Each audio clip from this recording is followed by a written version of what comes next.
Rieccoci insieme. Allora, questa volta parliamo di persone anziane, anche non necessariamente particolarmente anziane, però in realtà adesso è questo che sono quando vanno in pensione, quando si trovano in situazioni diverse da quella lavorativa attiva, con un'associazione di Confcommercio che si chiama 50 e più. È presieduta a livello territoriale di Verona da Giorgio Sartori, che è anche vicepresidente regionale. 50 e più, in realtà si diceva fuori onda prima, sarebbe da dire 70 e passa e più, vero? Però nasce in tempi diversi. Certo. Che associazione è? Che cosa fa? Allora, è un'associazione che nasce nel 1974, ecco per cui la datazione, il brand di 50, perché allora si andava in pensione molto prima. Nasce in seno a Confcommercio per dare una continuità di rapporto da coloro che erano imprenditori, una continuità di rapporto con la Confcommercio, e quindi è stata creata questa associazione per la tutela e la rappresentanza della terza età. Poi l'associazione si è sviluppata, è diventata un sistema di servizi e quindi ha creato il patronato, il CAF, facciamo convegni, gestione tempo libero attraverso un'agenzia viaggi nazionale, e quindi gestiamo tutto quello che è il mondo della terza età.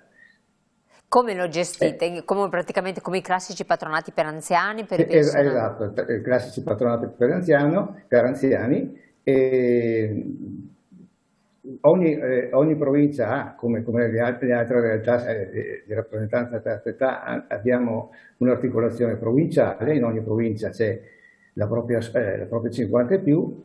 Nel Veneto noi rappresentiamo circa 30.000 associati, quindi un numero abbastanza consistente, considerato che è un'associazione di nicchia, cioè è fatta di lavoratori autonomi in attività oppure in pensione, che si riconoscono in questa associazione per tutta una serie di servizi e soprattutto anche per relazionarsi con gli altri colleghi, con gli ex colleghi, quindi una socializzazione continua della vita anche dopo aver chiuso l'impresa.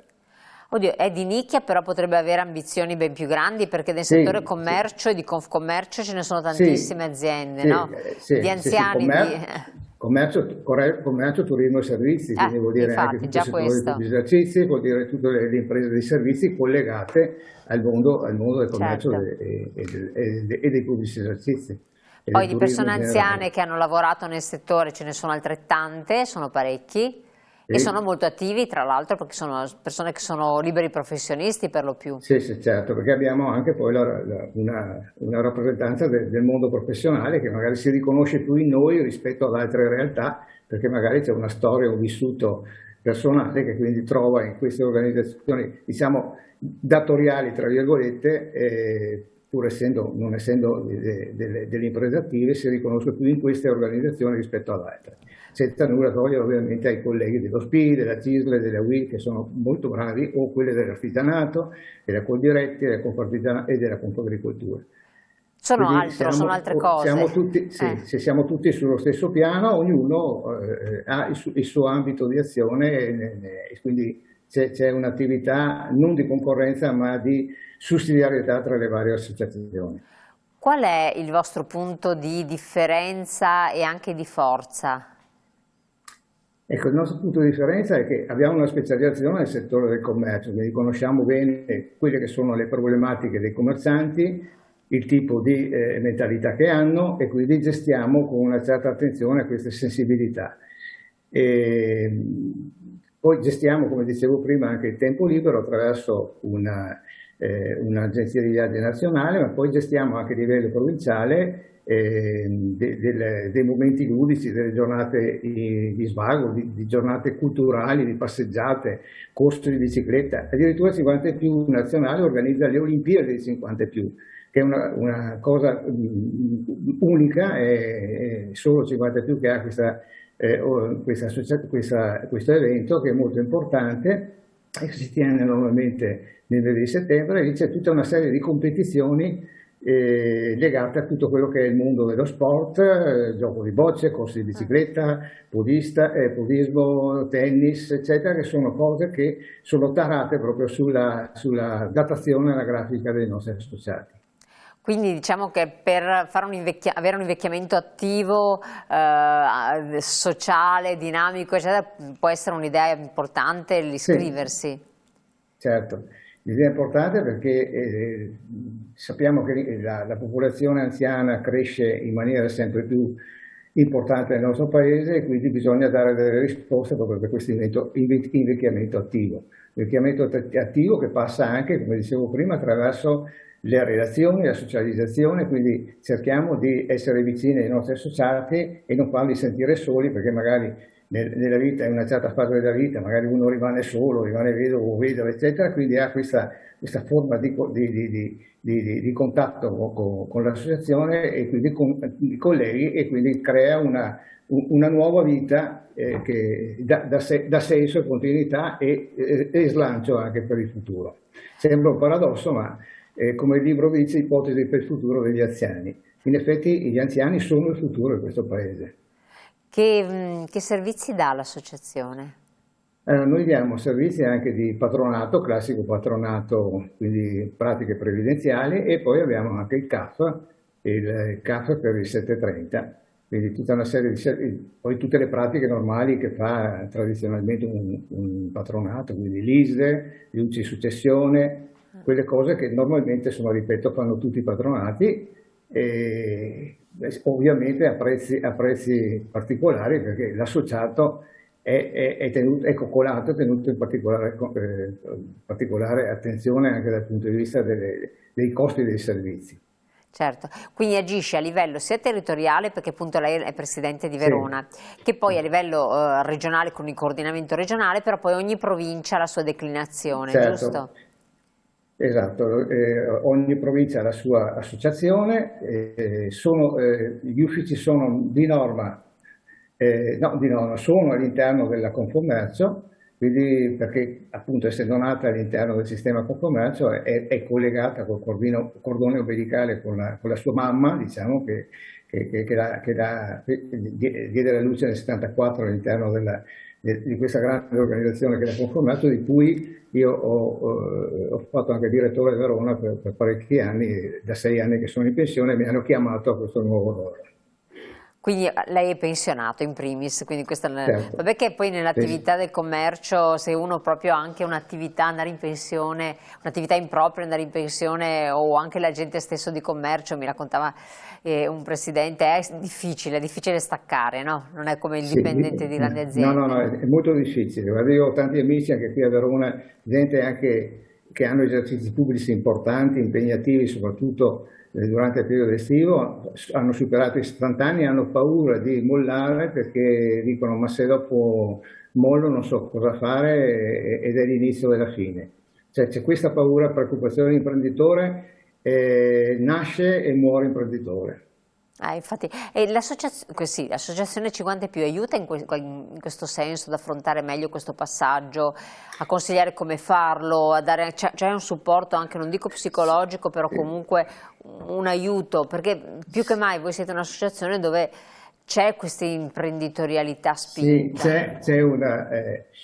abbiamo creato anche dei momenti così di incontro sul cosiddetto cambio generazionale, anche se molto fatica, soprattutto nei piccoli imprenditori, perché noi rappresentiamo piccole e medie imprese, si fa molta fatica a far capire agli imprenditori vecchio stile di delegare, cioè c'è ancora nel Veneto questa diciamo, senso del paron, sono il paron è difficile che riescano a lasciare ai figli o addirittura a farsi appoggiare da soggetti esterni. Questo è un problema abbastanza presente nel nostro territorio, ma penso nel Veneto in particolare, cioè in Verona e anche nel Veneto.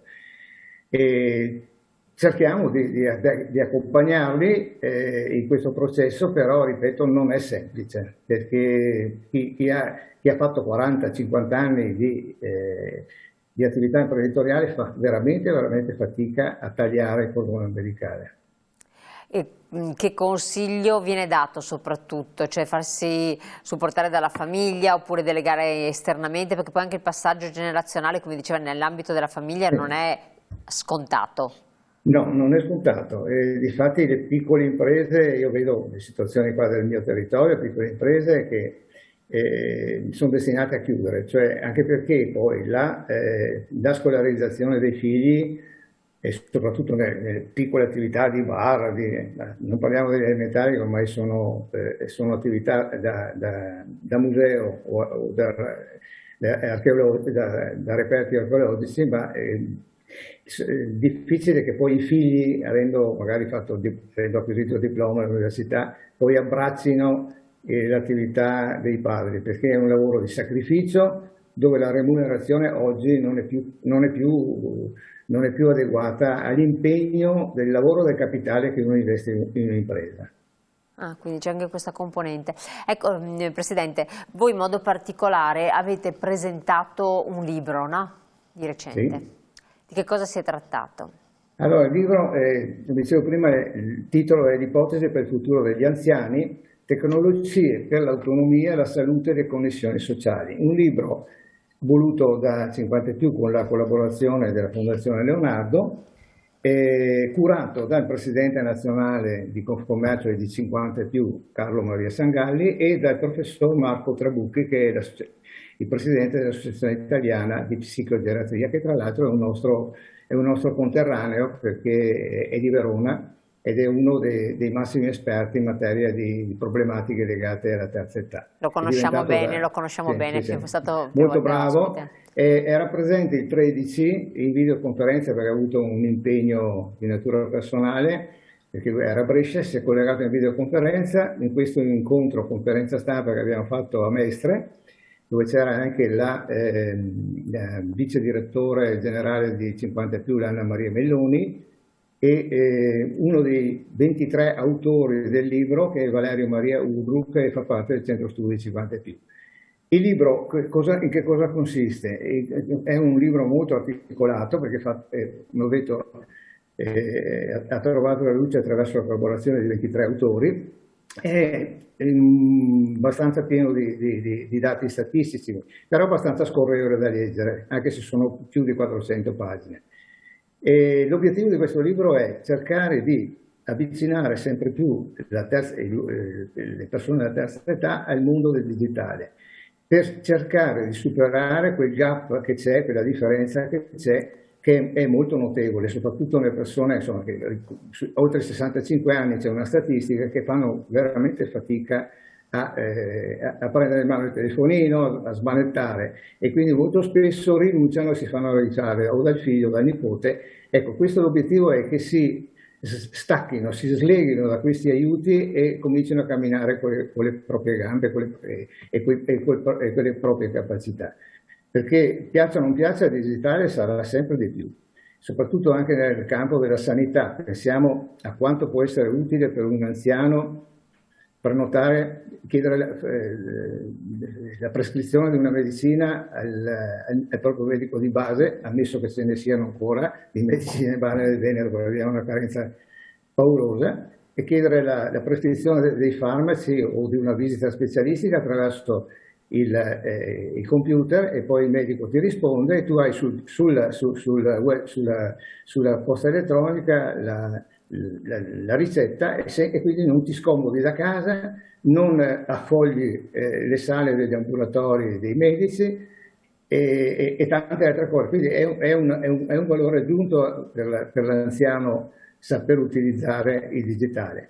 Non è una cosa semplice, ce ne rendiamo conto, però bisogna sforzarsi per arrivare, non dico al 100%, ma almeno a un 60% dell'utilizzo di queste strumentazioni che sono ormai sono di tutti i giorni. Io lo prendo in mano, ho calcolato che lo prendo in mano non meno di 200 volte al giorno al telefono. Assolutamente sì, dopo più la persona diventa anziana, più il tempo passa, più ci sono anche difficoltà di manualità, insomma, che possono intervenire. Torniamo appunto nel merito di questo libro, che è molto interessante, quindi vediamo di sfogliarlo insieme, ma c'è la pubblicità, quindi pochi secondi di intervallo, poi torniamo insieme.